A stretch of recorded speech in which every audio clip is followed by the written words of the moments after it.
Good morning, everybody, and welcome to the Flow Show. Just me on my Todd this morning because Kay's got a dentist appointment. Hopefully nothing too bad going on there, but these things happen as you get older. So just me and my lovely lonesome today with all you boys and girls here. Right, let's get cracking straight into it then. Lots of talk about, as we have done since September kicked off. It's been a busy one. We are firmly on JPY intervention watch. So I'll leave all those bits and pieces until after the rest of the headlines. I'm going to kick off in the Eurozone. There's been a bit of data out this morning. Eurozone, oh, what's going on now? I'm in the wrong thing. Look at that. Oh, how do I get back to this? Clear it all, refresh it. Might have to skip it. All the countries have gone. There we go. Back to normal. Oh, 2 seconds. There we go. Right, hopefully that'll be all right. So back on track. Yeah, we've had a bit of data out this morning.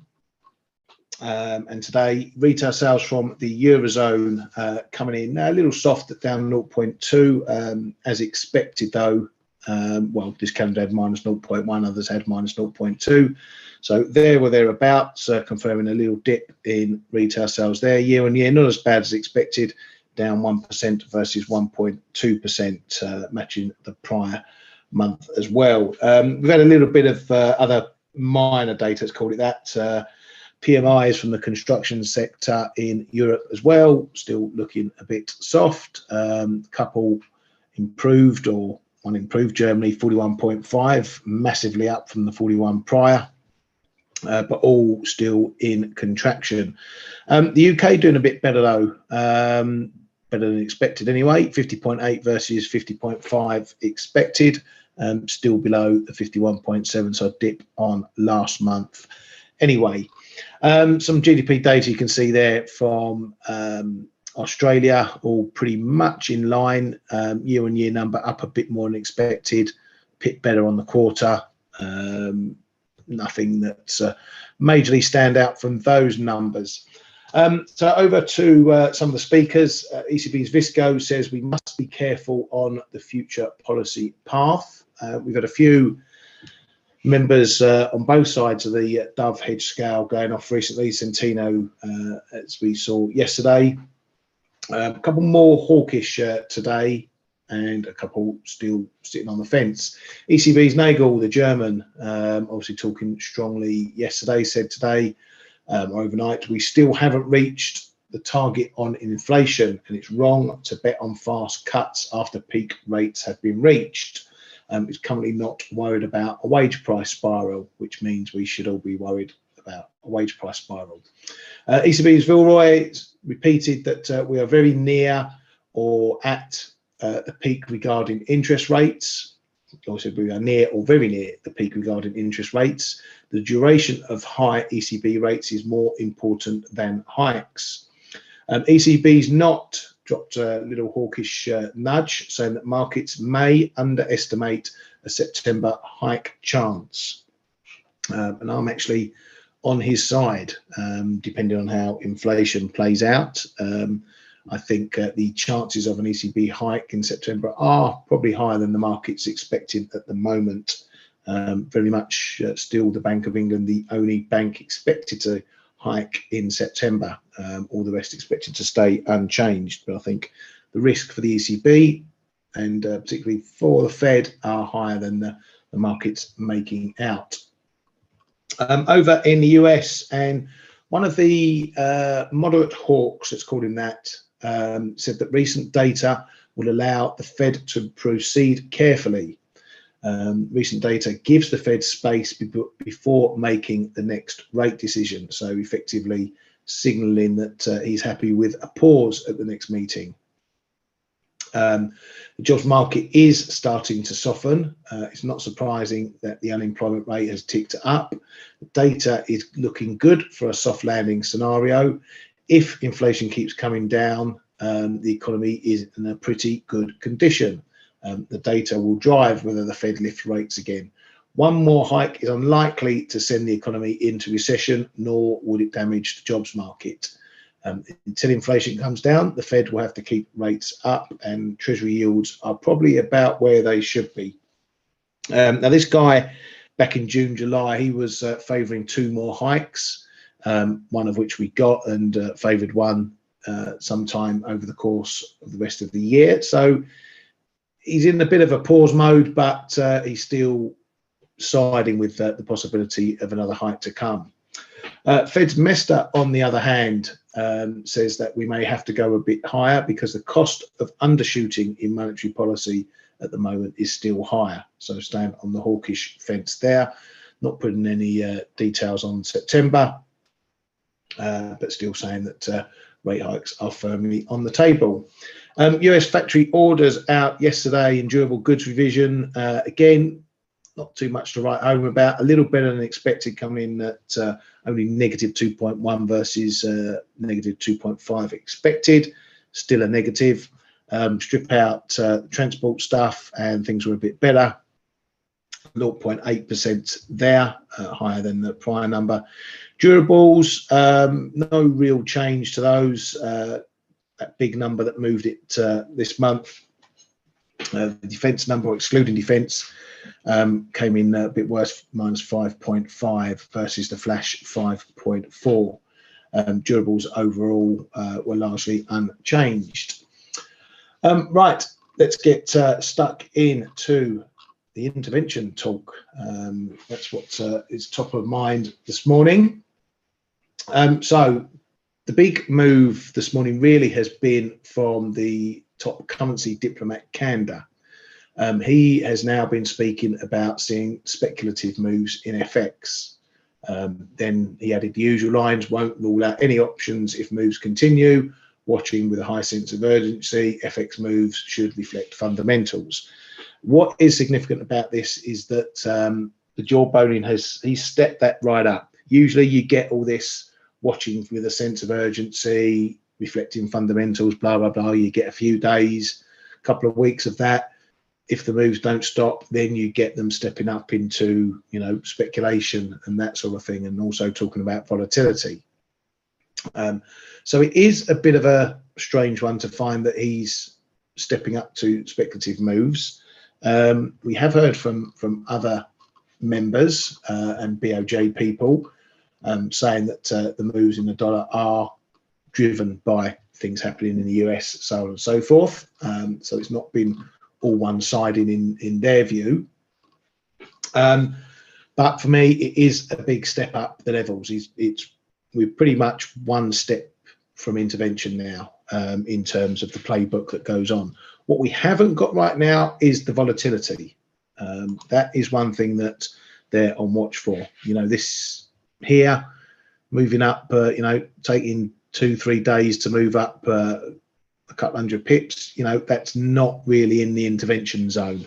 Doing 200-300 pips a session a day, that is something that we need to be aware of. You know, that's the type of moves we were getting back when they intervened last time, towards the latter part of 2022. So when we were moving pretty swiftly, you know, 10th of August to September, you know, up a good 500-600 pips. Then we got the intervention. Then we jumped another 500-600 pips up towards those highs. Then we got more intervention. So we're not getting the volatility here that we did back then. So it's a bit strange for them to be coming up with such strong language this early, which, in my opinion, it could suggest that they're more worried about the level of the yen this time around rather than the volatility aspect of it. So if they do intervene while things aren't that volatile, that would pretty much nail on the head that they're looking at the level of the yen more than the volatility side of things, which will be a little bit of a change to how they do things normally. But it's their game. They make the rules, and they can push the buttons as and when they like. We can only go on what happened previously. Now, we have had other members out. Japanese Chief Cabinet Secretary Matsuno, he came out with the usual lines where we might expect, watching FX moves with a high sense of urgency, important for FX to move, stably reflecting the fundamentals. We'll respond appropriately to FX moves if necessary without ruling out any options. So he wasn't as strong as Kanda in terms of speculative notes, but that's the one that's really swung it for me this morning. Now, what Matsumo did also speak about is that they are watching international energy prices with a sense of urgency. Sounds like they want to intervene in oil markets as well, but obviously they can't. And they are to call on oil producers for steps to stabilise the market. Now, this has come after the Saudis and Russia agreed to extend output cuts for another 3 months. Well, bit of a caveat on that.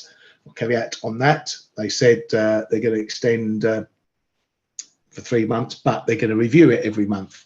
So it's basically a 1 month extension with a review after each month. That saw oil have its little pop yesterday, as you can see there. But moving back to Japan, we know that they are already looking to extend subsidies for oil and gasoline prices over there because of the moves up in oil. So that's going to continue. And it also reminds us that they are still doing a lot of fiscal measures over there with regards to keeping prices contained, or the wrong type of price moves contained. So there's plenty of easing going on the fiscal side, and they are also going to be formulating their next economic measures in October, which aims to support wage increases and household finances. That was according to Kyodo last night. So it's a bit of a double-edged sword for those guys over there. They're continuing to ease on the fiscal side. They're continuing to ease on the monetary policy side, and they're wondering why the currency's weakening further. What's different this time about potential intervention and the moves we're seeing is that they're not getting the help from the other side. When they intervened last year, they got a bit of help because we pretty much got to peak rate expectations for the Fed. You know, you do remember coming into 2023, we had the pivoters all trying to play a turn in the Fed.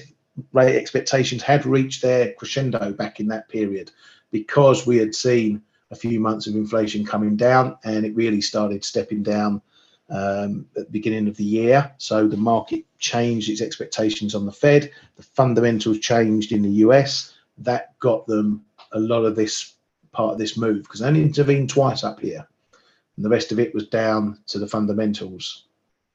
So this time it's different because we're not in a rate hike cycle. We're at the end of the rate hike cycle, but the moves are a bit similar because the dollar is still strengthening because the US is the less dirty shirt in the basket at the moment, and that's where investors are beginning to park their money.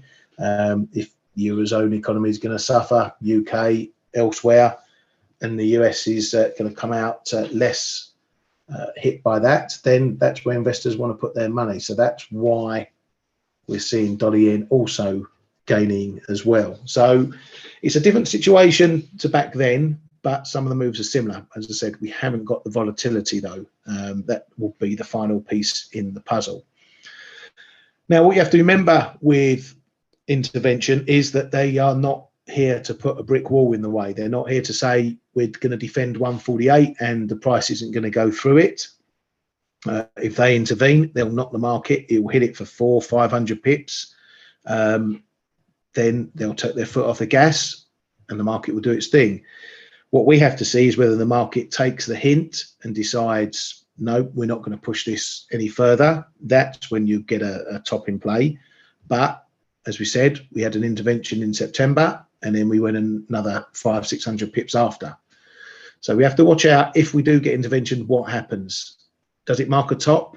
And every time we get up there, we find resistance coming in, or do we return pretty quickly and move above that intervention level, which will mean they could be forced to intervene again? That's what's going to make it difficult to trade this.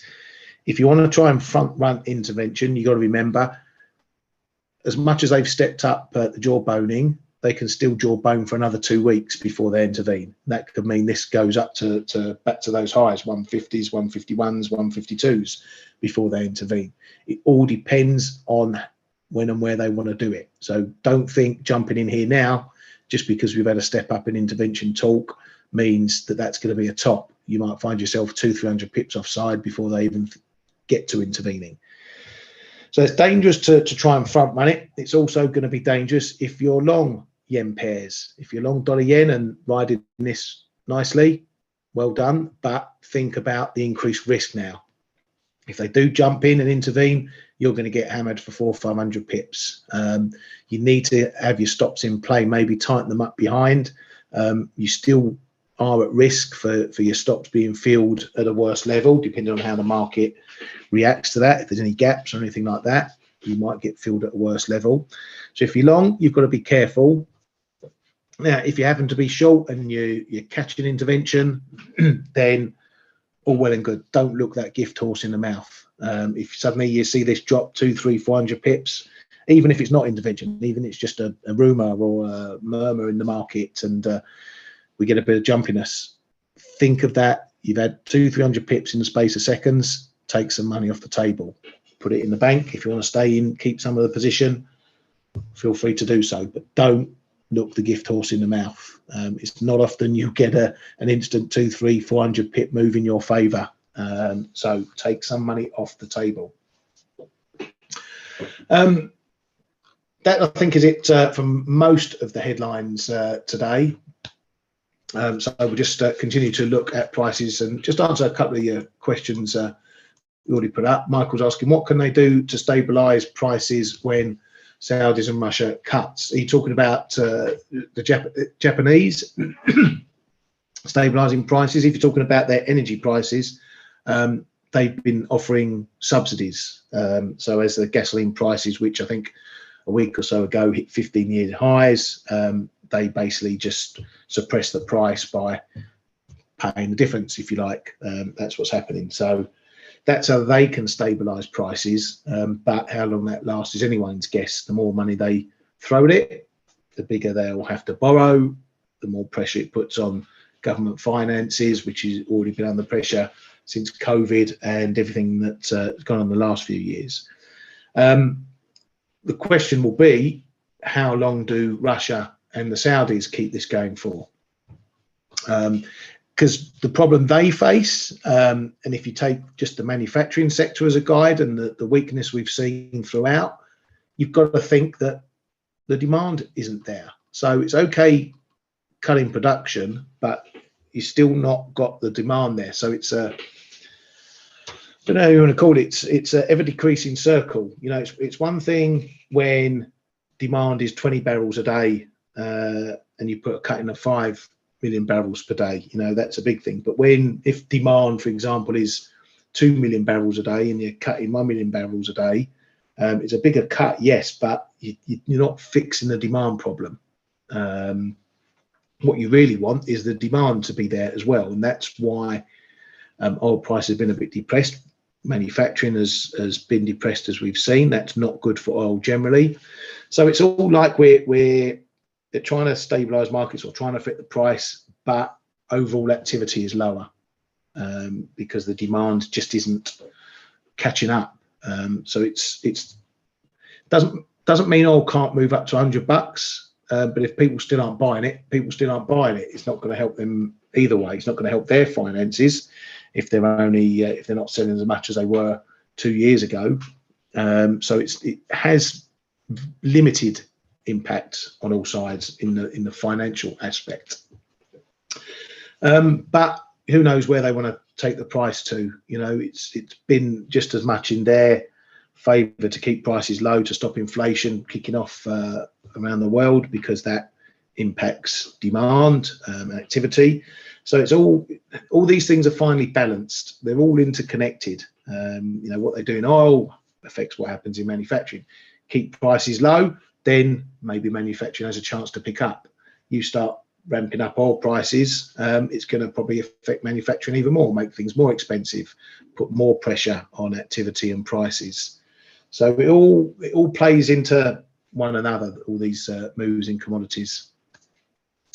The other thing you've got to watch for, just going back to the intervention talk, is obviously that's going to be concentrated in yen pairs, but don't ignore the pull that it can have on other pairs. If you suddenly see dollar yen coming down significantly, euro yen, all the yen pairs, it's going to have a bit of a drag on their majors as well. So just be careful. It can throw out some funky moves. You can also see whether they diversify their intervention into other currencies. There can be a bit of a trigger event from other people. You know, suddenly models are now moving on because suddenly prices have changed. So it's all, again, it's all interconnected. It can all lead to moves in other pairs as well. So keep an eye on what the market wants to do with the majors if we get intervention from those. Right, if you have any questions on intervention, whatever, throw them up in the chat there and we'll go over it. Gary, looking at oil, 80.90, 88.90s could be a tough nut. Yeah, we've got these levels up here, bit of a zone if you like, 92s, 93s, 94s. Probably could draw a bit of level there, right bang on the 90, so I agree with that. It's been the break really of this 82s, 83s area that's been the significant one. If we get a retest of that properly, that will indicate whether these moves are going to last. So we've had a nice little headline pop. It has pulled back a bit since then. As you can see, we've got a subsequent line coming in just around the 84s, 85s. So it's holding the break for now. But as you say, where it's going to gain to is another matter. 90s, yeah, I agree with you on that one. And then, as I say, 93s, 94s up here is going to be probably a decent technical area to look at that. What was I coming on to? Okay, so yeah, if you've got any other questions on intervention or anything else at all, throw them in the comments there and we'll chew them over. What we also need to look at is the Bank of Canada today, which could be a very interesting meeting. Again, another one where expectations are set pretty low going into it in terms of probabilities, what hike or whatever. I'm just calling those up, so bear with me 1 second. Let's see what the latest numbers are for those. So what are we expecting? So 86% chance of keeping rates unchanged at this meeting versus 14% of hiking them by 25 pips. So low expectations going in. What do we know thus far? The jobs market has been okay. GDP has been a little bit soft. Inflation took a jump up in the last reading. So there's probably enough in the pipeline for them to stay unchanged. So it may not be the announcement we need to worry about, but the comments after in the statement that comes with it as to whether they have any changes regarding what they see from the last data that they've had, including that inflation. I think the inflation is the important one. The BOC mandate is an inflation target of between 1% and 3%. So we're above that. We were below it or in it last month, and then we moved above it again on the last reading. The core number is still above it. So they've always kept the door open for further hikes. So we need to see, does this data change that or enhance that, make them more hawkish to suggest another hike might be needed? Or are they going to brush that under the table and say it's a one-off move up in inflation and then they're happy to stay on pause? For the price, again, we've had this big level here, 136.50, and it's still undecided what it wants to do. We've had the move above, couldn't hold it, down below. Then we've had another move. It's trying to hold it this morning.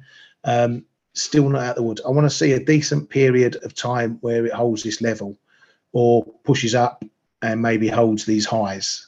So we get a move up to 36.80, 37.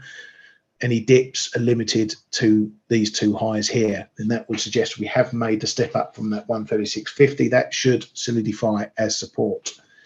But being obviously this close to the BOC, you can't really worry about these small levels or these levels this close to the price. You know, if we get a hawkish BOC, we could be down at 135s. If we get a dovish BOC, we could be up through 137. So for me, it's going to be about where we're at the end of the meeting and what the price action does from there. I'm still long this, still happy to stay long. No reason to worry about that side of things. I've got enough margin in the trade to play around with it. Given what the dollar's doing at the moment, if we do get a hawkish BOC and we see a move down to 135s, I might think about picking it up, adding back to my long position, giving it a go to see if we then return back to the highs. Now this has remained elevated even with oil going higher, so it tells you what it's trading, what the CAD's trading at the moment. It's still not taking too much attention from oil. We saw a little dip yesterday when the headlines came out, but nothing that significantly changed anything, and boom, we went back to the highs thereafter. So oil correlation is in the off switch at the moment for this one. Just looking at a couple of the other CAD pairs, Euro CAD being one, because I'd noticed we are mooching around this magic 46.5 line again. For those that may not have seen this before, this is one of those doozy lines that's been in play for a long time. Always seems to have a bit of price action around it when we're there. Going back even to 2022 last year, you can see it was a very solid resistance point, you know, multi-month resistance point. It's been a bit on and off over this year. You know, we've had it as when it broke, then we mooched around, then we sort of held a bit of support against it, then we had resistance again. So it's been a bit up and down. So there's always something happening here. Again, how we finish this one after the BOC could be important. If we're below it and holding below it, then potentially we're going to get some further downside. Then you can look at maybe a move down to the 38.2 fib again, which has also been a pretty solid area of support. Conversely, on the other side, if we get something that's super dovish, we're probably going to get a move up. Going to look around these 48s, 49s. Maybe we get a push to the highs, and then we'll see how we do there. This one can be a good range player. When the levels hold, you know, you can get a good trade out of it. For those who've been following the show for a long while know that in our chat room, we were all playing this one last year, playing off the support, but setting up for the break. And when it broke, it went very well, and you know, we all had some decent trades out of that one. So when this one plays technically, when it plays nice, it can give you some good money. Wait for the decent levels though. We've got a good range here to potentially trade. Ali, what are you up to today, mate? Always got your finger in a pie somewhere, haven't you? Your long euro dollar at 107.26, stop loss below the figure, take profit at 56. Yeah, bit of a missed one, this one. I was eyeing up for that 107 area for a possible long. I didn't know, so can't do anything about that. It has held. It was a decent level. That's why I've got it a thick red line, because it's one of those decent levels, more so than others. Can't really see it in there, but if you go something like a 4-hour chart, which I might as well do while I'm here, I'm in control. Again, you can see it's another one of these levels that has a lot of action around it. Usually, if you've been away for some time and you come back to it, it tends to have a bit of a reaction. Sometimes it's a bit weak, as you can see here. We had a test here, couldn't get higher than you know, 50s, 60s before we had a breakdown. Then we had a mooch. But when it does move away from it, then you get some good pips out of it. So here we've had a first test yesterday, but again, it's not looking overly strong at the moment. The bounce pretty limited. You know, you're talking 40 odd pips bounce so far, not managing to sustain it. So as far as your long goes, Ali, I think you know, we've seen a little bit of supportive action here. We had the low, we stepped up from the low. We're trying to step up again from the second low. So the steps are working, but you now know your level, 107.5. You need to get above there. If you can't get above there, well, then maybe we're going to have another test of that 107 and we'll see what happens. But get above this 107.45.50, then you're probably going to get your profit target. And again, you know, if you get a break there, maybe you don't take all your money off the table. Take a good chunk off, leave a little bit on, see if it goes a bit higher, see if you can squeeze a bit more out of the trade. But as you know, I can't tell you how to trade. That's how I would play it. I don't like to give up a winning trade. I like to stay in as long as possible. You can protect your risk. Okay, if you get stopped at, then maybe you haven't made as much. You give a bit back, but if you get a break there, then you know you can pull your stop well into profit above entry, and you've locked in the latter part of the risk there. And just see if you do get a further move. You might get 108s if you're lucky, and then you've put a bit more in the pot than you wanted to. So good luck for that one. You're hoping for a soft ISM today. Well, as you know, we don't do hope in trading. You're in your trade. There's nothing you can do about it now, unless you want to get out, of course, before the data. So it's up to you. What do you want to do? If you're in the money going into the data, again, do you want to take some off the table? Doesn't matter if you don't make as much as you set out to do. As long as you make money, you're never going to go broke if you're making money. You have to judge the risk going into that data today. Do you want to gamble what you've got on the table, or gamble not as much? And, you know, because if you're wrong, you end up making nothing or even losing money. So I'd rather have a small win than a big loss any day of the week. So, yeah, plan to get out with some before the data. Good man. And, yeah, it's a pleasure, Ali. Just saying, you want to say thanks to Kay and I, because you give us Liverpool hour free and give us your years experience. That's why we're here. You know, there's plenty of other sites who will sit there and give you trade ideas and tell you they think this and they think that, and you know, they don't care what the results are because they've got no skin in the game. We're different here at ForexAnalytix. I trade, Kay trades, Blake trades, Still trades. We all trade our own money. So what we give you is really from what we're doing, and then we're not here to be a signal service. We're here to show you this is how traders trade. This is how you should trade. And it doesn't matter what my opinion is of a pair or currency. It doesn't matter what Blake's, Kay's, or anyone's. Our opinions can all be different, but what is all the same is how we approach trades. My approach is the same as Blake's, the same as Kay's, the same as Stelius. Manage risk, make sure I don't lose money if I can avoid it, and make sure I try and make as much money as possible when I get them right. So that's the part we always try and teach. It's not whether we're going to make money on intervention today from the BOJ MOF. It's what you do to get in and out of those trades if you want to trade it. That's the experience we try and share here. So I hope it's doing you guys well. So just looking at some of the other data that we do have coming out, as mentioned, the ISM, that's expected. Let's get it up on the screen so you can have a little look. Now I've seen a few comments. A lot of people are sort of brushing this one under the table in terms of impact for the dollar and the Fed, but I'm not so sure. As you can see, they're expected to come in at 52.5. So a little bit of a loss over last month. That'd be no big deal if that happens. But it's the components that are going to be interesting. Obviously, employment, we're just above the contraction line. So if that moves below, that's going to have the market thinking that, yeah, maybe the worm has turned in the jobs market, and we're going to start to see further weakness coming in there. Obviously, the prices paid number, that inflationary number, which I think went up last month. It had been coming down, but it went up.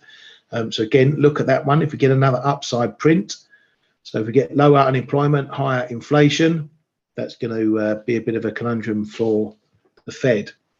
But as I say, a lot of people I've been reading are sort of brushing this under the table in terms of impact today. Look for any big moves in these numbers. You know, if you know, this one comes in at 57.0 or 57.2, it's not going to have a big impact on things.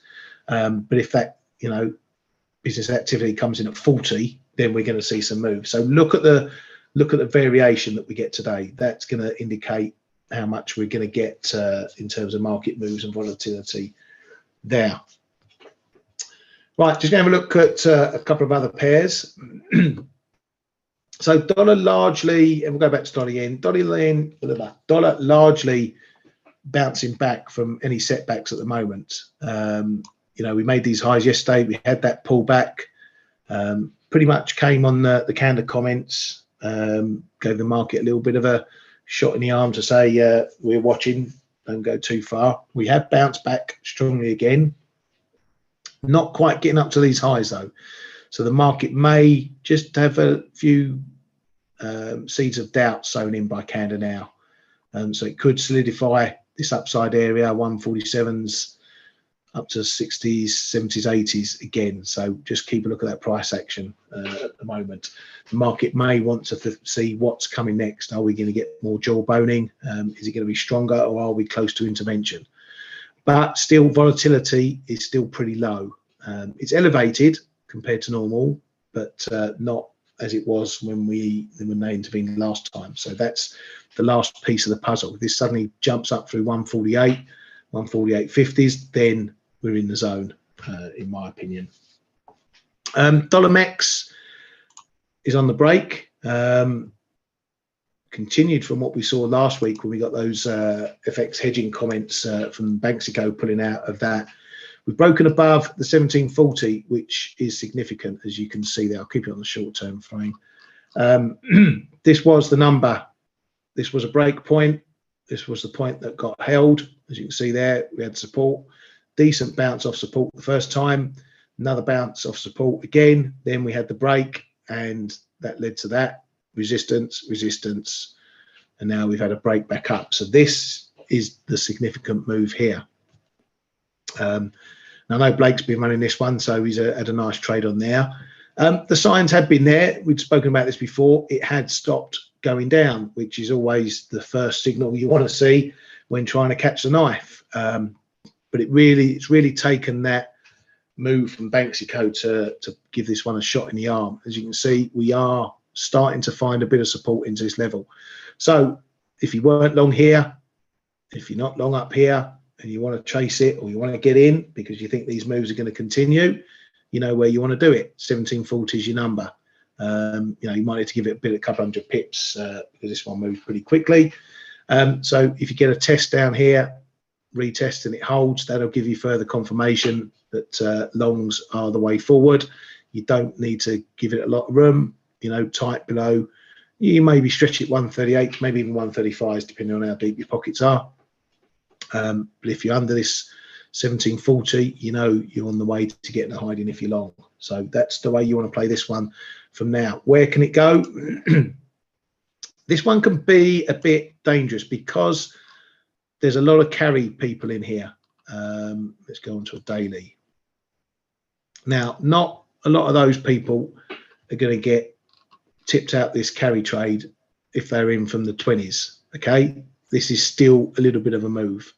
You know, just this leg, we've only just getting up to the 38.2 fib of this move here, which was from where was it from? March this year. So this is one portion of this whole move. 38.2 fib of the whole move is up at 1873. So we got a long way to go yet. So in terms of people thinking that the carry trade's over, it's probably way too early. All those who were jumping on the carry trade down here might be thinking a bit differently. So you could get a bit of an acceleration if we start breaking some of these fibs, because all the latecomers to the party haven't got the margin in the trade and they won't want to be starting to lose it. So you could get a bit of an acceleration through these sort of areas from those. But unless we get to the 38.2 fib of those, of the bigger trend, the bigger carry traders probably aren't going to be overly worried just yet. So from here, it's got plenty of room to the upside, most definitely. But keep an eye on your fibs and your moving averages, because they might be the guide as to whether trends are changing around. Angela, what have you got going on?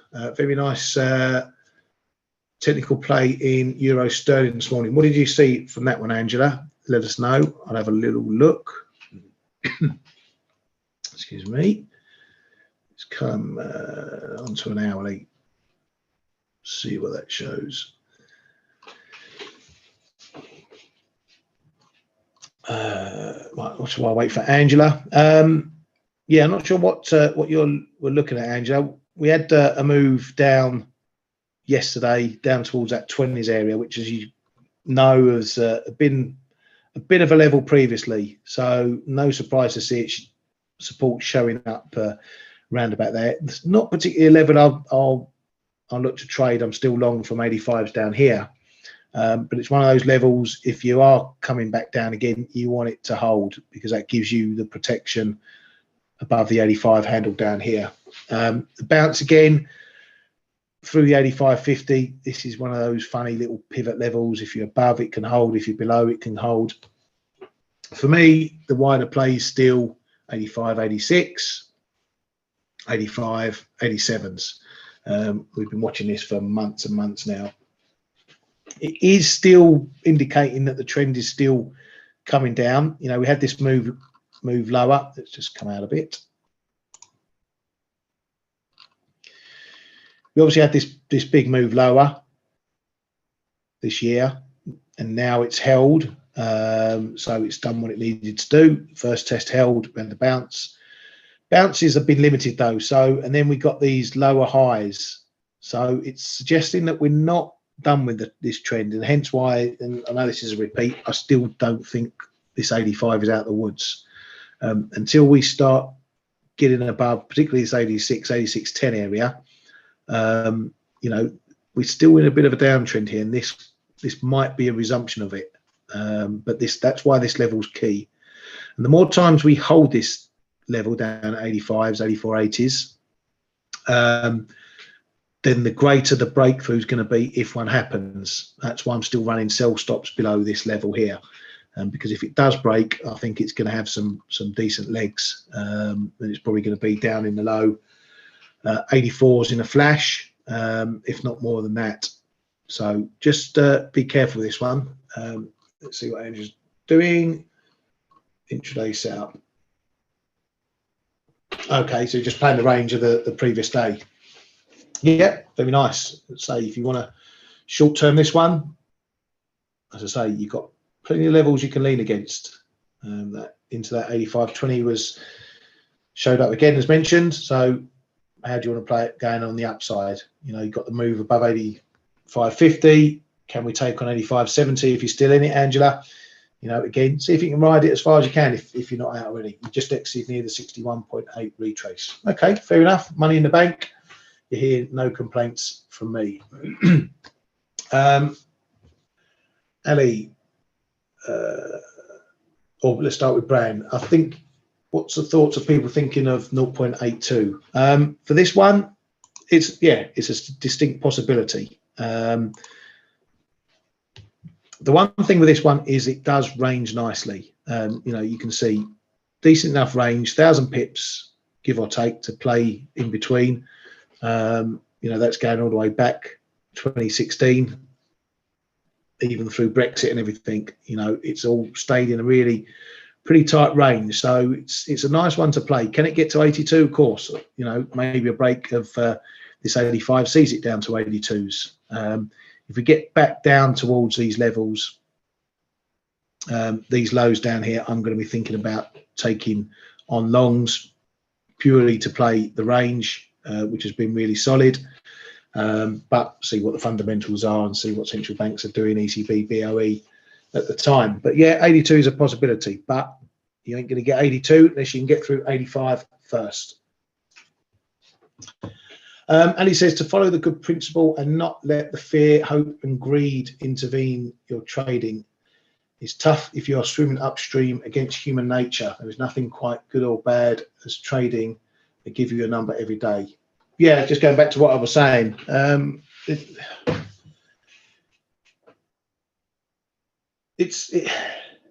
Human nature is very difficult. You have to fight it every day with trading.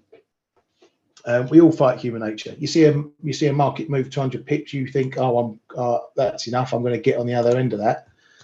It's human nature. There's a human nature to sell everything. There's always a sell bias, a negative bias in your head. You know, you get far more people wanting to sell rallies than buy dips usually, because that's human nature. But other people, yeah, they give you numbers and they don't care. give you trades, give you trade ideas, and unless they've really got skin in the game, it doesn't mean anything to them. But yeah, human nature is a part and parcel. Fear, greed, you know, getting in a trade and wanting more than you really are obliged to maybe have access to. You know, buying euro sterling 85.20 and hoping for 88. You know, it's pie in the sky stuff. You've got to keep your expectations manageable. Fear, getting in a trade and it moving in your way, and suddenly instead of waiting for your profit target, you're getting scared because you don't want to give back what you got. All these emotions you have to deal with trading, which is why having a plan at the start is important. Know what you want. Don't adjust your plan too significantly. You know, if you've got a plan to buy this at 85.20 and get out 85.70, that's fine. You shouldn't be panicking when it gets to 85.30 about what to do. What you're going to do? You in the money? Do you take profit? Your plan is 85.70, but what you do is you watch the levels and you say, right, well, my next level is 85.50. We've hit there. I'll take some money off, because what happens if I don't get my 85.70? So that's when you can change a plan to your advantage. Okay, because then fine, you've taken some money off the table. If you don't get your 85.70, you've made some money. Locking your stop, bring your stop up behind it to entry, whatever. Then if you get your 85.70, great, you've made your target. Maybe you haven't made as much because you've only made the extra 20 pips on half the trade. Doesn't matter. The win's the win. Your plan worked. You did it. You followed through, and it worked to perfection, and that's all you can ask. Right, if there's no other questions from you guys and girls about anything today, we shall call that a day. I'll give you just a few more seconds to pop anything up. We'll just have a quick look at cable. Still holding above 125. Again, a lot of people marking this 125 zone or level as something important to watch, which it is. Again, another level that it's seen prior action.